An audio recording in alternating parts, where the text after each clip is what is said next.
Yeah, hello, welcome. I'm Professor Sean Tavalia, Academic Chair of Physical Science at Suffolk County Community College and founding member of the board of the Hamptons Observatory. For those of you not familiar with our organization, the Hamptons Observatory was founded nearly 20 years ago with a mission to promote an understanding and appreciation for science through free quality education programs like this. Tonight's event is co-sponsored by Suffolk County Community College's NSF-sponsored iSuccess program, a program that provides scholarships and extracurricular activities for students enrolled in STEM majors. Although this event is free, it cannot be possible without the generous donations from people like you. For more information on how you can donate to ensure these programs continue, please visit our website. If tonight's presentation inspires you to learn more, please consider enrolling in one of the many traditional and online astronomy courses offered at Suffolk Community College. Sorry for the shameless plug. Tonight's speaker is a cosmologist and physicist known for his work in observational cosmology, particularly using data from the cosmic microwave background, galaxy clustering, and Lyman alpha forest to study structure and evolution of the universe.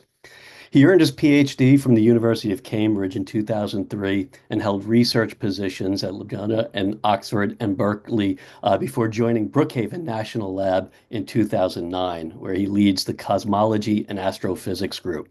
Dr. Slosar is currently the science lead for the LuSEE-Night, a radio telescope project heading to the far side of the moon, and is involved with the upcoming Rubin Observatory LSST.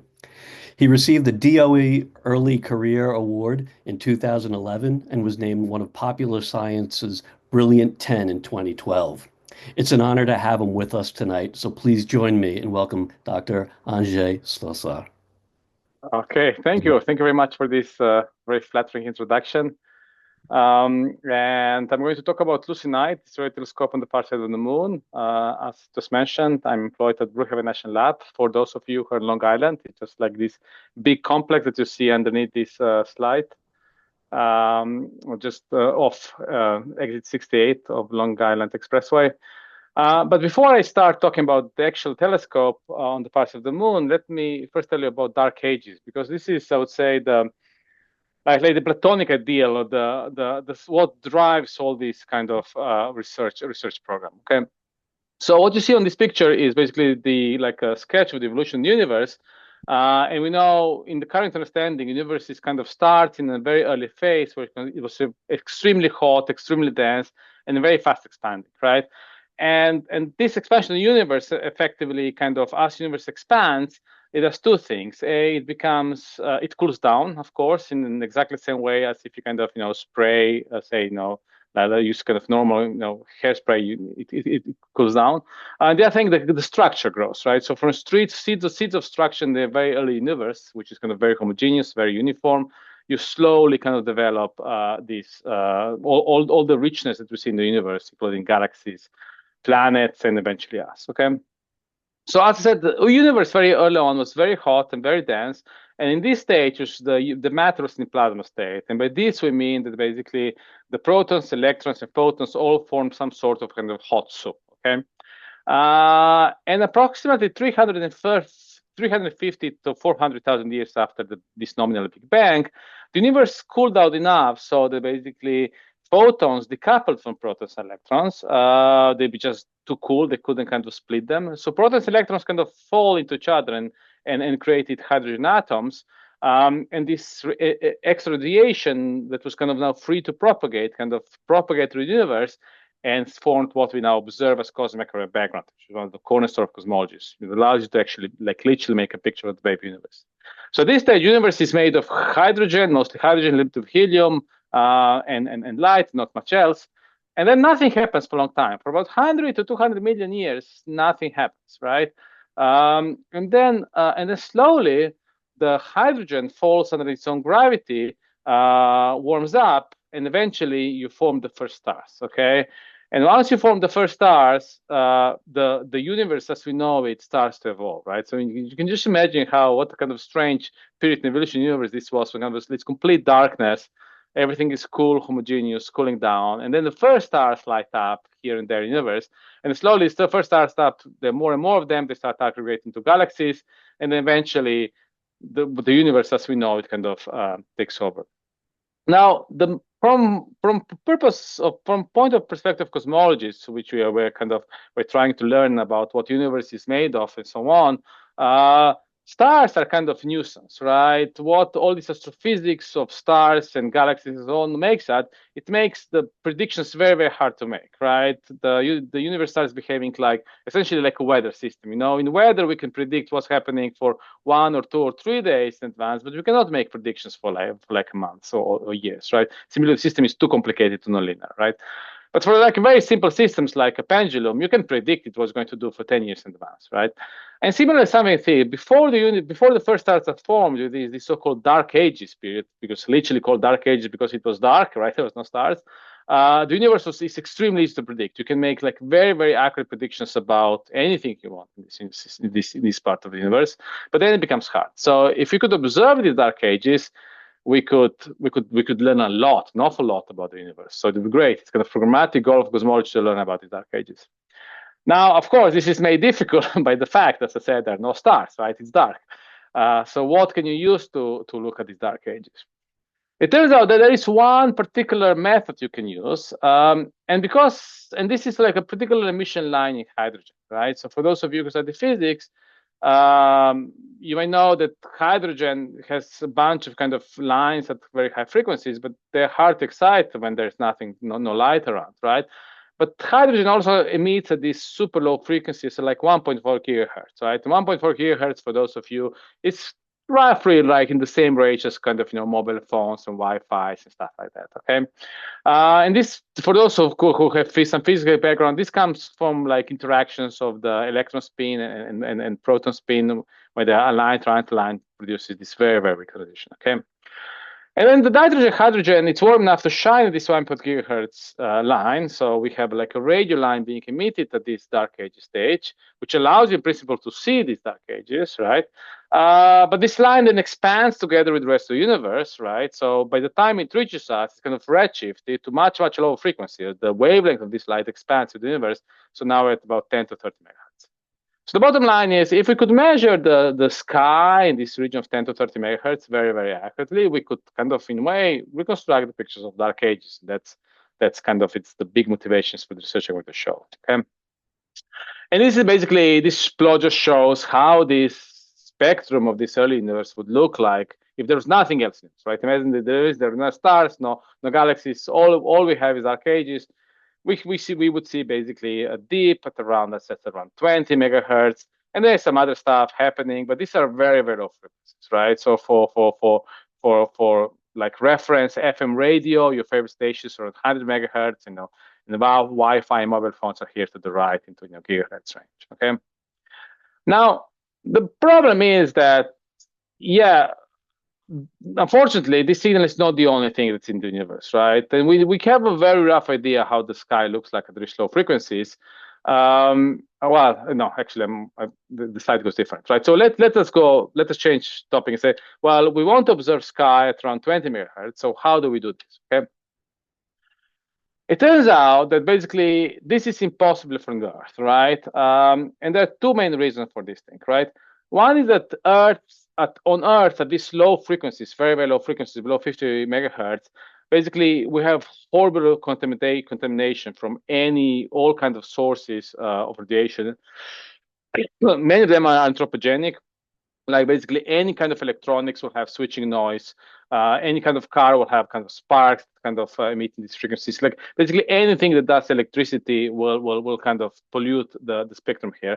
And even if this was enough, like even just the weather events, like lightning and stuff like that, produces a lot of noise in this frequency. So this makes it very, very, very hard. Okay. And for me, and I'm new to this kind of very low frequency work, like, it's just amazing how hard it is to even test those instruments in the lab, because it's impossible to get rid of like some RFI contamination, this radio frequency interference coming in somewhere through some hole that you don't even understand how exactly. Okay.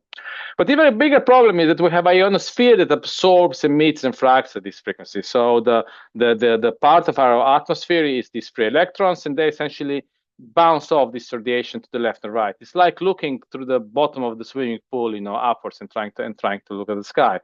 except it's in some sense even worse, right? And it gets worse as you go to lower frequencies. It's good for humans, right? So all the ham radio operators, they can talk to very large distances, relying on these bounces of this of radiation of this ionosphere. But if you want to do astronomy, that's impossible. Okay. So the way to do this thing is to put telescope on the moon's far side. Okay. If you do it on the moon's far side, it's protected from terrestrial RFI, right? The moon has no atmosphere, so you have no ionosphere distortions. And if during the lunar night, the solar RFI, which is also not a strong source of radiation, this frequency is also blocked. Okay, so it is believed widely that it's one of the best places in the entire solar system to make these low frequency observations, right?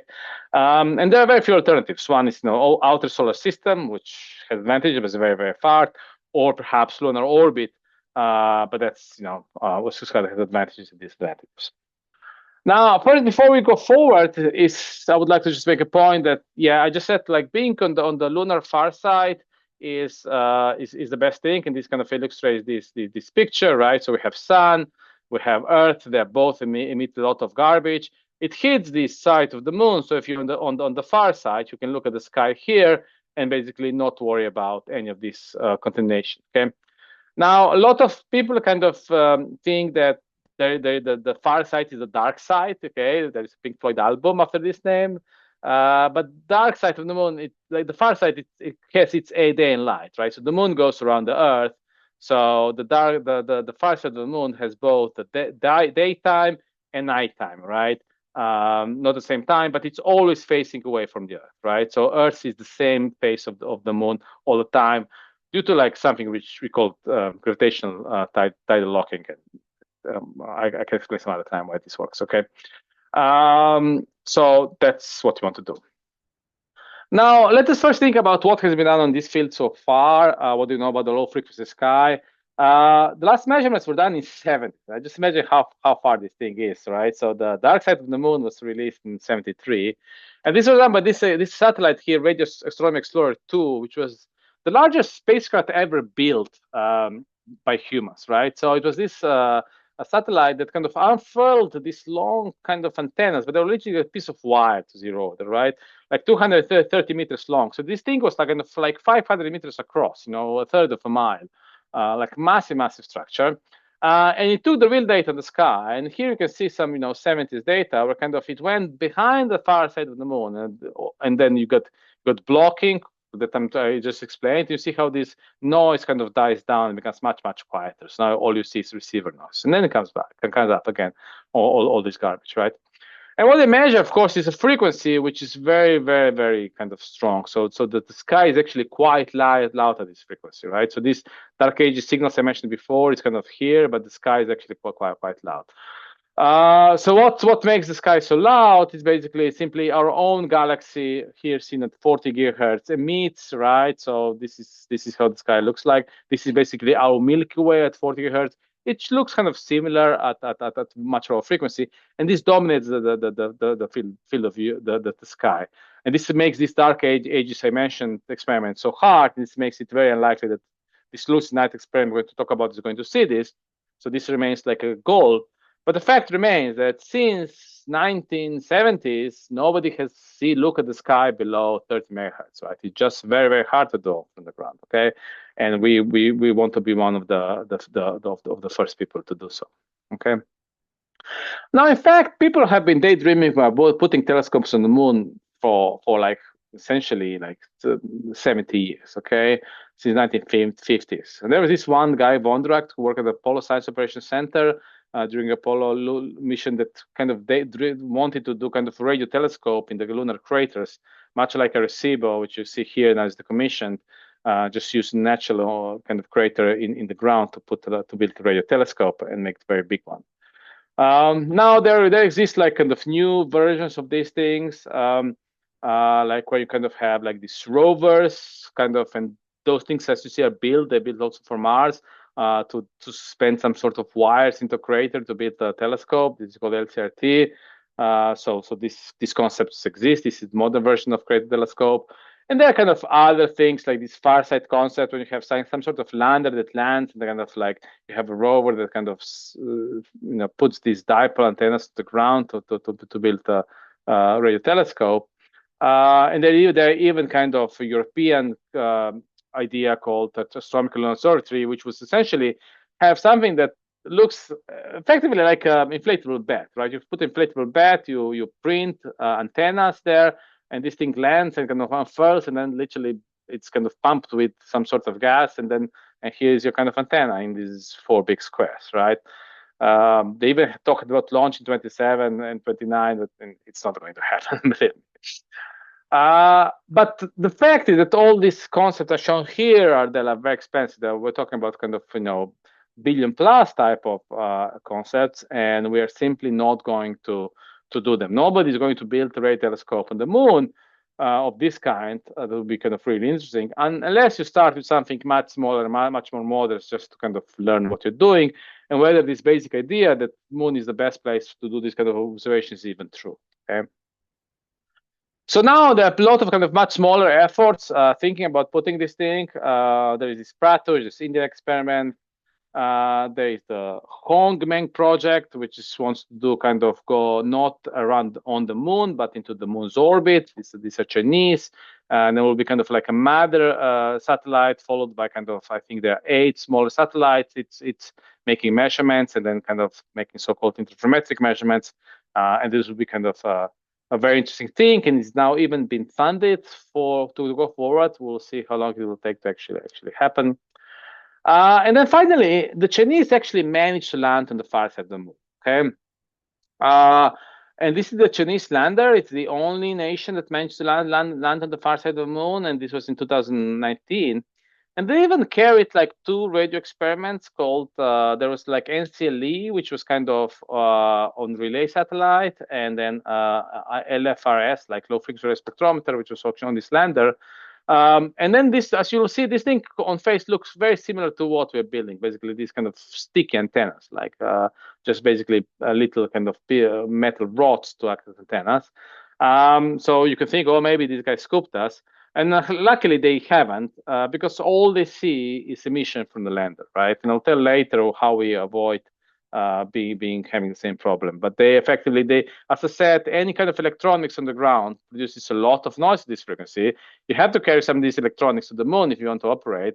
And they are so close to this lander electronics that all they see is this. You see this stuff. This is essentially noise from the lander itself. Okay, and the concept here is that of course they knew about that this is going to happen, so they tried to carry like a small antenna to help to fix it, but they couldn't make it, right? So this was kind of an attempt that didn't work out. So meanwhile, what happens in the US? So a couple of years ago, there was like, on one hand, there was this drive to push DOE, where I work in NASA, to kind of work together, essentially semi-political reasons, partly because they want to go to the moon. And if you want to go to the moon, you need power plants on the moon to support this thing, and power plants is what DOE does. But the other thing is that this advent of these commercial lunar payload services, okay? And this is basically, do I have slide on this thing? Yeah. This is this program that tries to set up vendors to fly things to the moon, okay?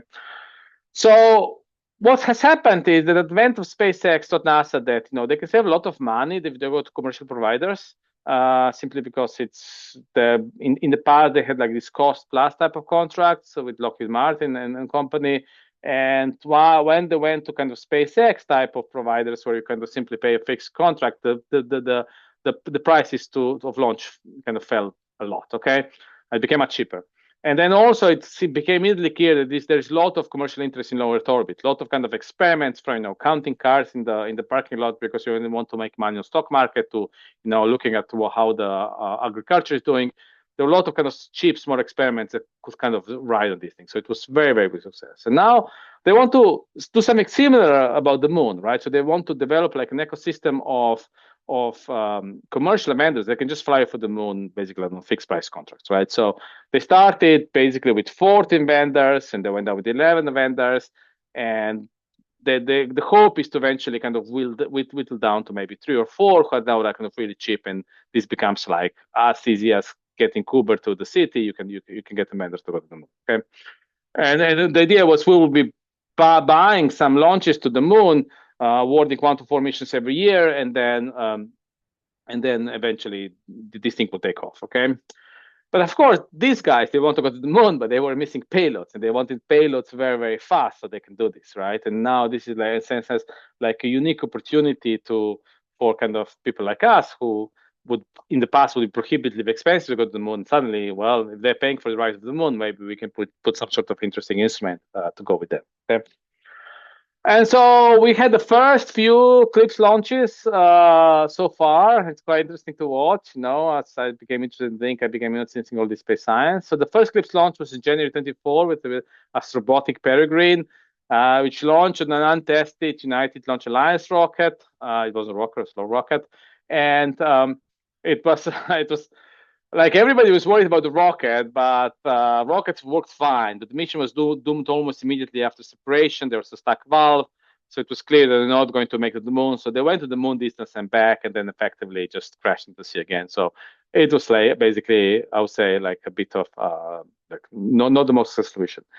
The second CLIPS launch was this intuitive machine. So this is in February last year. And they did better. They went there. They managed to land, but they kind of tipped over on the lander, and they went sideways. And they even carried a radio instrument called LuSEE. And the fact is that many things went wrong with this mission almost from the get-go. But none of them was catastrophic, and company learned an enormous lot. So it did seem like maybe the second time would be much better. The third CLIPS launch was kind of second March 25 for this Firefly Blue Ghost 1, and this mission kind of performed amazingly well. Just landed flawlessly and basically executed operations for entire lunar day. So it was like really, I would say, like wild success, right? Basically, they carried a bunch of science payloads and they all worked very well. Okay. And then the fourth CLIPS launch was intuitive machines again, two, this time called Athena. And then again, managed to land sideways. And again, you see kind of its legs are in the air now. And so I think it's going to be quite hard for them to recover after two failed landings, right? But CLIPS launch number 2 was very well. And I can tell you that before we didn't know who our awardee will be at this point. It was kind of interesting to see this happen. Now, as I said, these guys are looking for payloads, and the NASA DOE LuSEE partnership was established. So initially, Berkeley Space Sciences Laboratory was chosen to provide a payload for the 2024 CLIPS mission. It was called LuSEE, Lunar Surface Electromagnetic Experiment. And the initial thing just targeted plasma science. It was nothing but radio astronomy.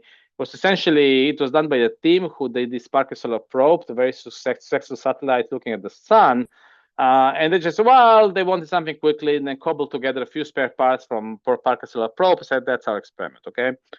And then there was a lot of back and forth. There was a synergy with DOE, 21 centimeter cosmology was realized. And then eventually, after a lot of back and forth, this concept split into 2 plus 1 5. There was LuSEE-Night, which focused on daytime solar science on one CLIPS mission, and a separate landing called LuSEE-Night focused on nighttime radio science on the CS3 mission. And there was a perfect collaboration being tagged on, which I'll talk about a little bit later. Okay, so this is LuSEE-Night. So, and if you look at especially journalists get very often confused with LuSEE-Night, LuSEE-Night, because there are kind of various versions of this thing in the past documents, but that's where we're now. We have LuSEE-Night, which is the big thing, its own mission, LuSEE-Night, which is basically a copy of what was initially proposed as just LuSEE. Okay. So how does our instrument look like? Okay, so the instrument design just largely driven by the project timeline. Here you can see some sort of like an early concept, right? So we needed to optimize within the limits of maximum heritage technology. So if you want to do anything space, they have this thing called heritage, basically things that have flown in the past and are tested. You try to reuse them.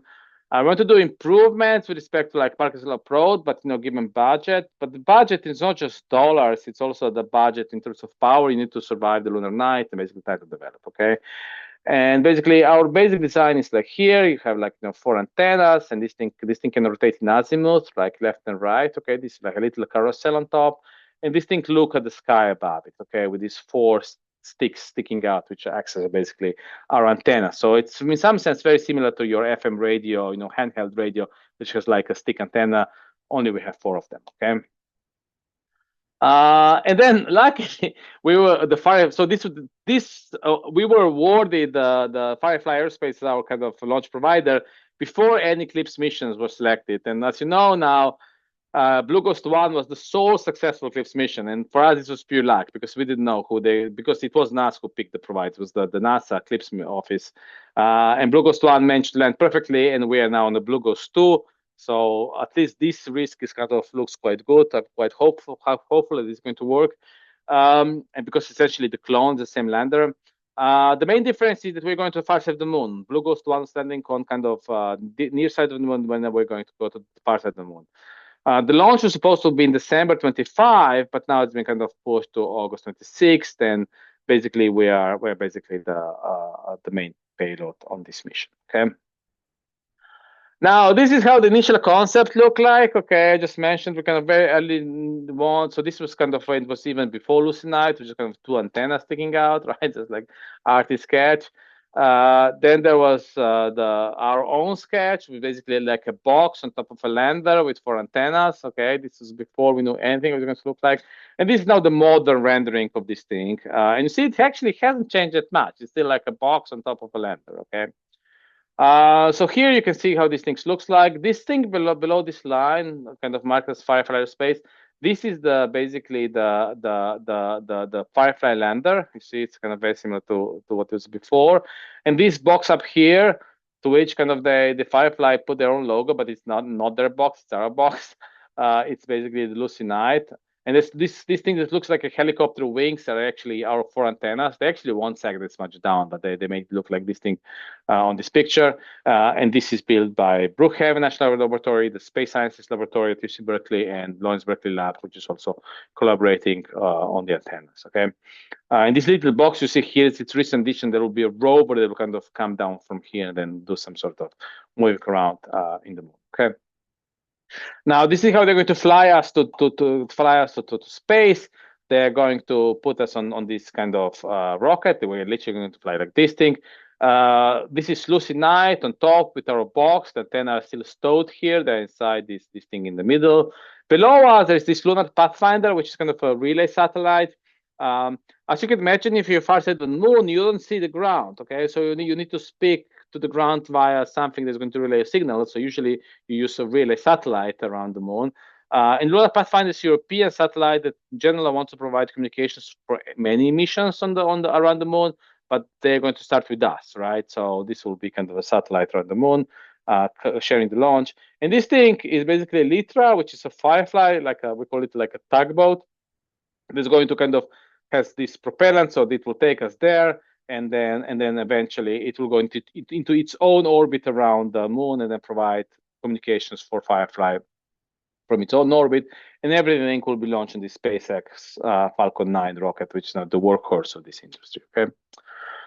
Now, if you look at this Blue Ghost lander, it's cunningly similar to 1969 Apollo module in some sense. They went to really much more, I would say, conservative approach to this basic mechanical design. Although the navigation is it's done successfully, but by AI vision and stuff like that. Okay. And this is how we're going to go into land. So this rocket will go there. It will fly around a little bit. It will fly towards the moon, and then it will decouple like this thing, and then we will go off, land to the moon. Then this fairing will fall off, and the LPF will be set into its own orbit, and then this final stack itself will be sent into its own orbit. And again, once you're out of the lunar atmosphere, there is no drag. Okay, so we will be literally flying naked like this thing on the through that space, right? So every time you see science fiction movies where this space crafts have this really dynamic shape, they don't need to, right? In empty space, you can be any shape and fly at the same velocity. Now let me tell you why Moon is so hard, because people think that, Moon should be easier than Mars because it's closer. In fact, Moon is much, much harder than Mars, right? And you can see this by the fact, if you look at the robotic rovers of Mars, a whole bunch, right? So from 97, there are kind of, six NASA, well, one Chinese, but six different robots operating on Mars in various incarnations, all surviving the lunar nights, no problem. But on the moon, there were kind of two Russian rovers and then one in China, but there are many fewer. Okay, and the reason is that Mars, by virtue of having atmosphere and magnetic field, it's much more forgiving, right? So the temperature fluctuations are much less than from day to night than they are on the moon, and also radiation, which is kind of the bane of the space, is also a factor of 2 less on the moon. Okay, and finally, the moon night lasts 14 Earth days, while the darkness on the Mars is just only a bit longer than the darkness on the ground. So there is a difference between having to survive 12 hours in darkness, having to survive 350 hours in darkness in terms of energy budget, right? So that's what makes surviving the moon very hard, right? It's very cold, or either very hot during the day or very cold during the night. And when it's cold, you have to be in this cold for like 14 days without dying, and also not getting fried by radiation. Okay, and these are kind of very technical engineering challenges. Okay, so as said, challenges of radioscope on the lunar far side is basically how to keep cool during the day, how to keep warm during the night, and basically how to survive 14 days. And the final thing, there is a data transfer, which kind of already talked about, which is about the fact that you use relay satellite to kind of send data back home. Okay. So thermal engines, it's a major consideration of the design. Okay, and here we kind of adopted like I would say like a copied the design of another experiment, and it's quite interesting how it works, right? So the way you do it, you have like this thermal like you have like a piece of hardware that can like kind of make a thermal connection between inside and outside of your box. So during the day, you close this connection, and basically any exact heat you radiate out through this radiator outside, which is outside your box, and kind of this kind of fancy parabolic reflectors that kind of radiate all the excess heat into empty space, which is kind of quite cold. It's 3 Kelvin. And during the night, basically you close the switch.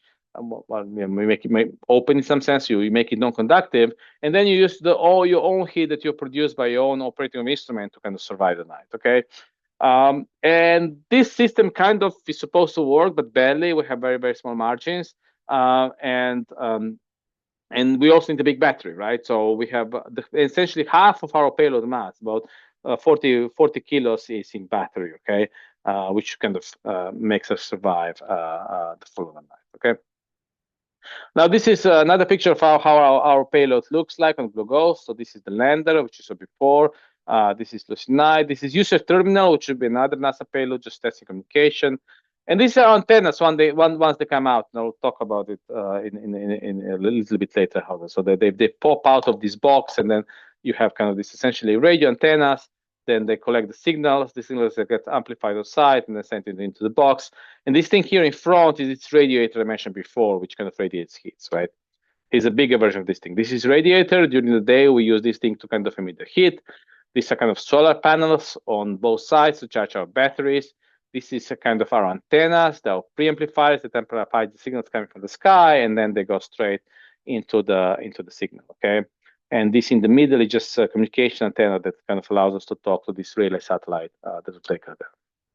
And then if you open up this box, then you see basically this big battery pack, solar antennas, and basically electronic skate, which is basically the heat of I'll say the heart of the processing unit, right? It takes the analog signals from these antennas, it processes them, and then sends it to the main onboard computer. Okay. And now we're building this thing. This thing is becoming real. Okay, so this is this radiator. It looks like just like a piece of metal, but it's actually quite sophisticated. These are now the actual solar panels that will be used, and this is the box being put together at Space Sciences Lab in Berkeley. These are some people putting together this instrumentation. Okay, so you see there's a lot of thermal insulation going on all sides, and this is all happening inside the clean room to kind of prevent any kind of contamination. because when things go into vacuum, any kind of deposits of anything makes it much hard. You can also see in this picture that these yellow things look like shiny, like gold, and this is because this is gold, right? It turns out, not because we want to kind of be, how to say, we want to pretend to be rich. It's basically gold has very, very good conductivity across a wide range of energies, and this turns out to be very good if you want to build like a radio telescope and you need conductive surfaces for control. So this is all gold plated hardware. Okay. You see more pictures, so kind of people kind of doing this installation, trying to get some cables through. Again, this thing here is this massive battery pack to mention before. This thing behind here is the electronics box. So here you see, so this is this turntable I mentioned before. So on top of our antenna, we have this big turntable, which is kind of used to host all these antennas. This is now being assembled together. Okay.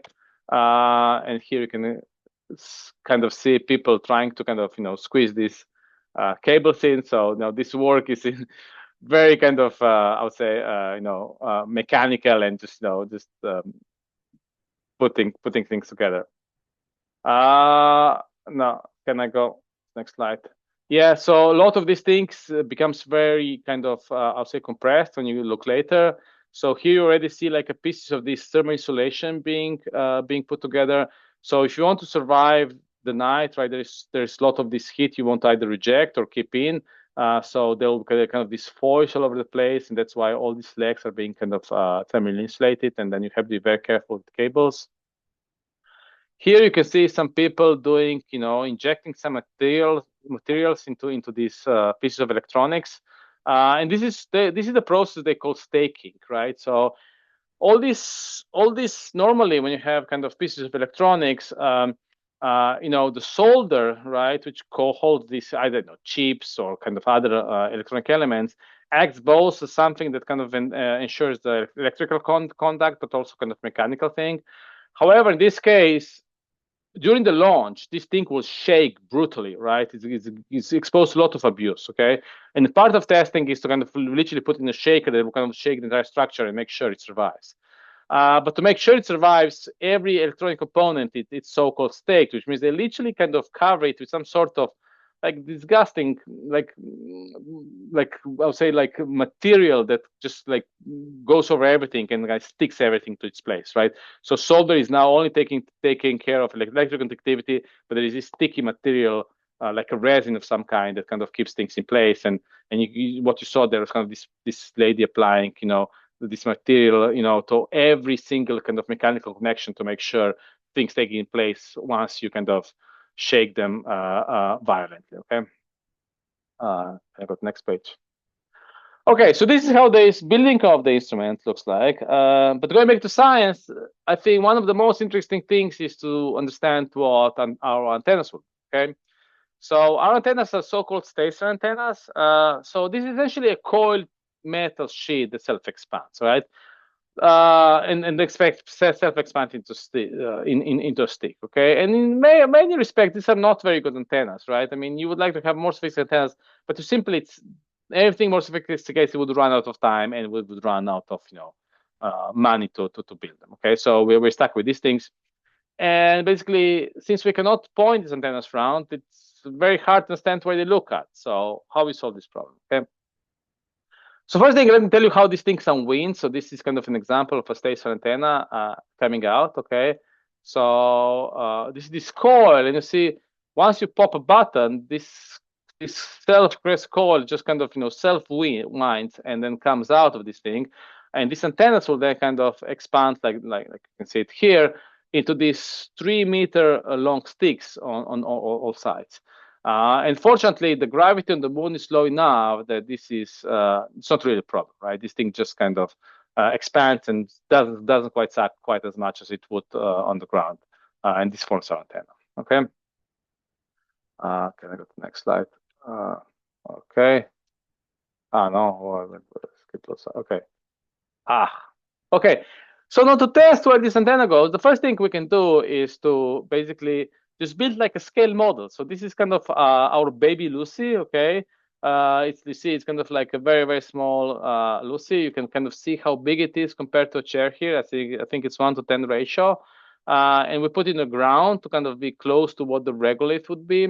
Okay.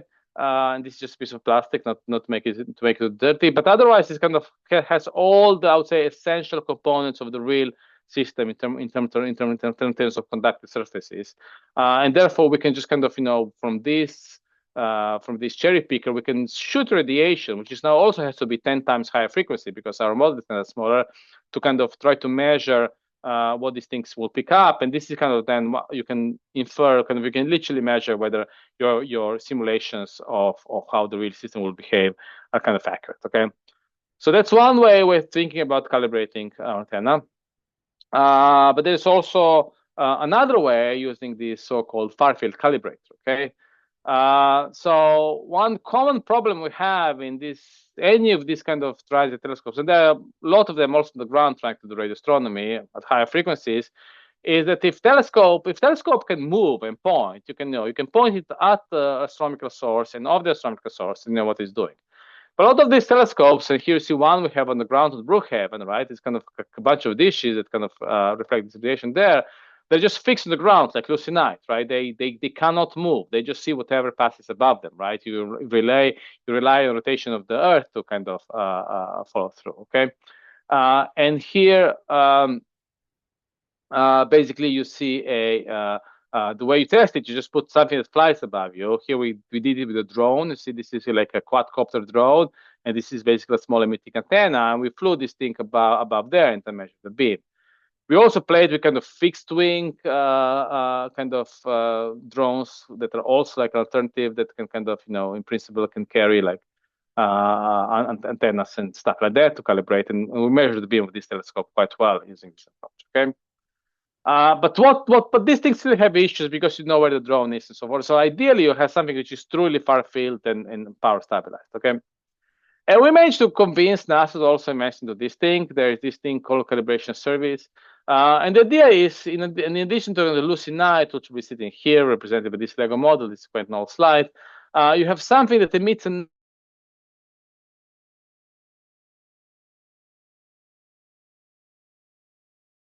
and then reads it out, and then as this calibrator moves around, it kind of tells you exactly where the what this telescope is receiving, and kind of allows you to calibrate what the telescope is seeing.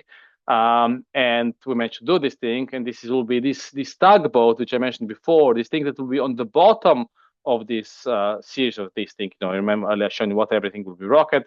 This is this second satellite, which will go into orbit. It will actually pop two of its own stasers here, okay? And this antenna will then emit radiations our way and be acted basically as a non-calibrator.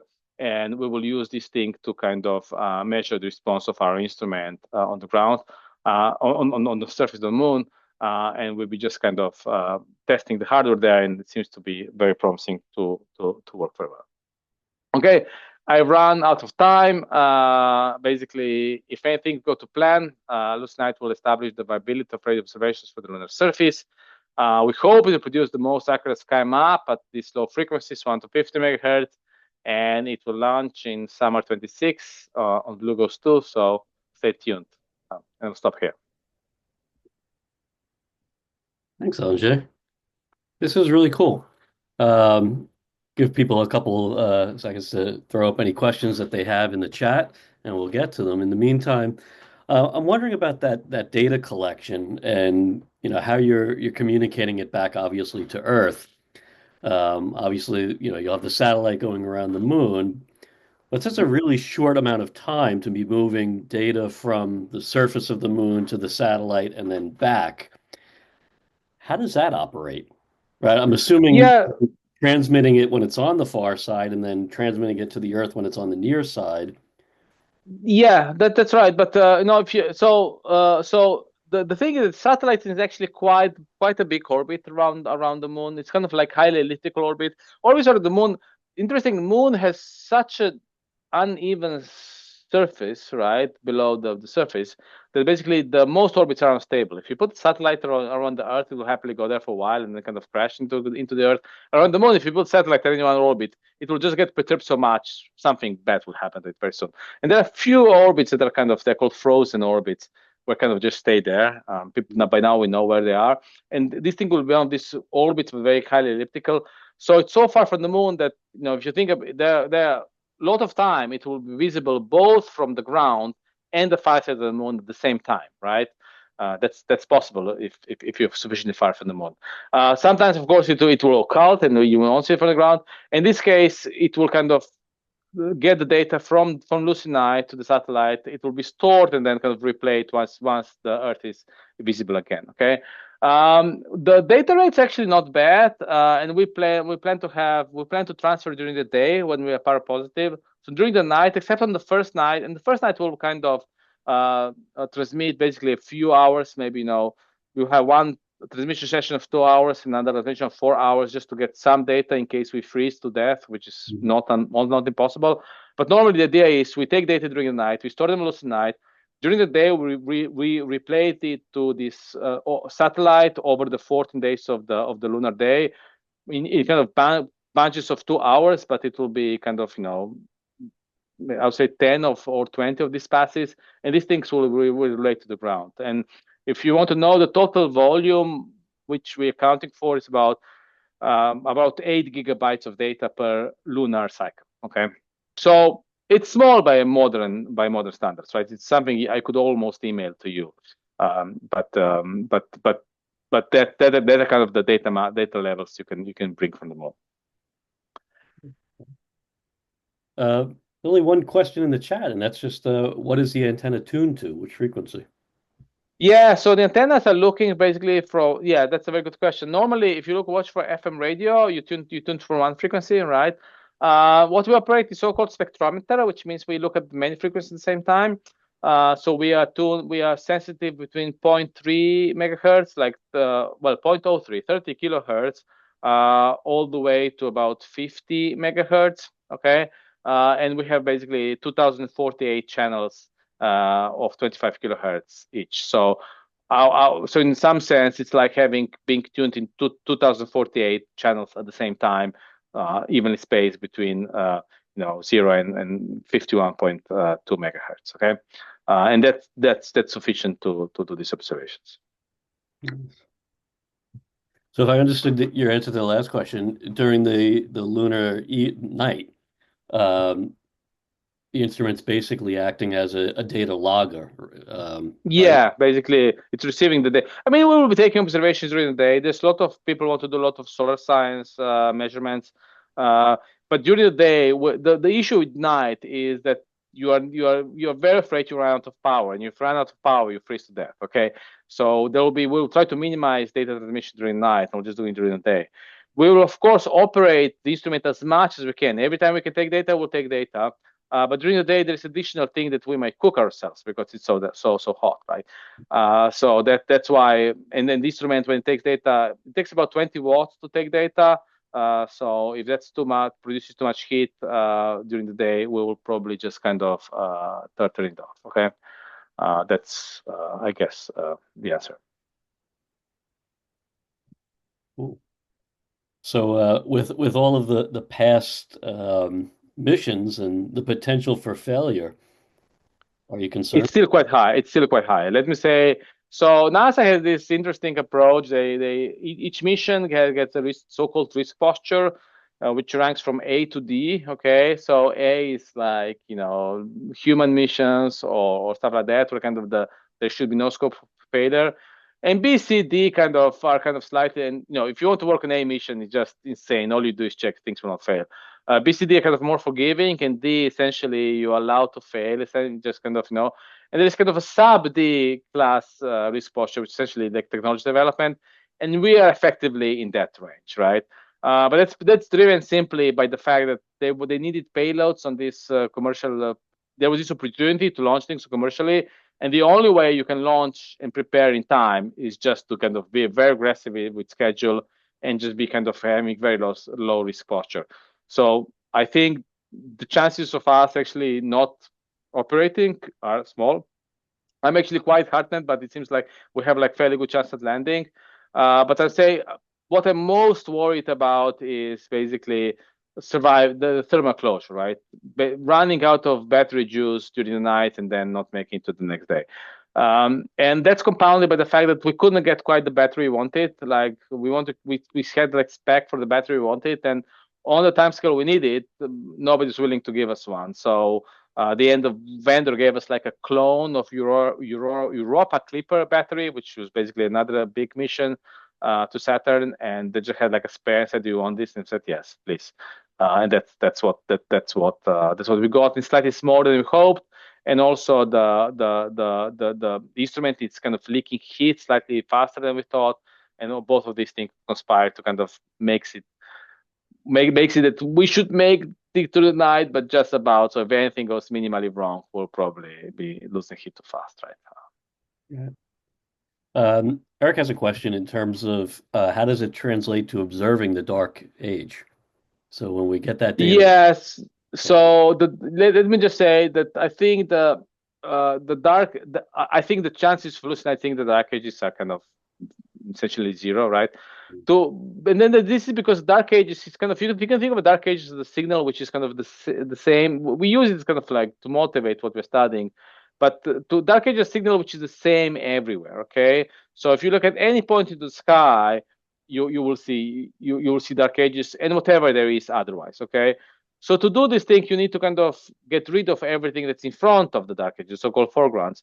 And if you sit down, just say like, what would it take to do this? It takes like a very big telescope to get a lot of observing area, but it also to have like good resolution, so you can kind of you can just pick around. You say, I don't want to look to the galaxy because it's like super bright, so you go to like quiet parts of the sky, pick through them, and then essentially kind of learn about the foregrounds and try to subtract them. And LuSEE-Night is kind of the opposite of this thing. It's like 4 antennas, so they at each one point they just see essentially the entire sky. So it's very hard to kind of pick through kind of like quiet parts of the sky.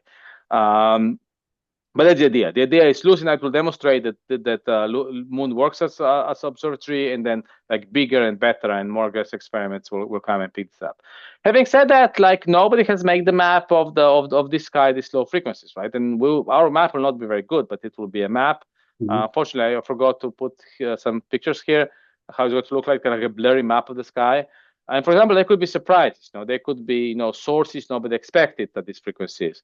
There could be, you could imagine like exotic dark matter decaying and producing like a radio line which nobody expected, right? There could be cosmic microwave background. Could be some theories predict it's very bright at this frequency. I'm just saying every time you look at the frequency range, because you look at it before, their expectations of what could be there, they're kind of guaranteed signals like dark ages here, which is kind of very faint. But there are always potential for just stuff nobody expected. And in some sense, that would be more exciting. That's what I daydream about, right?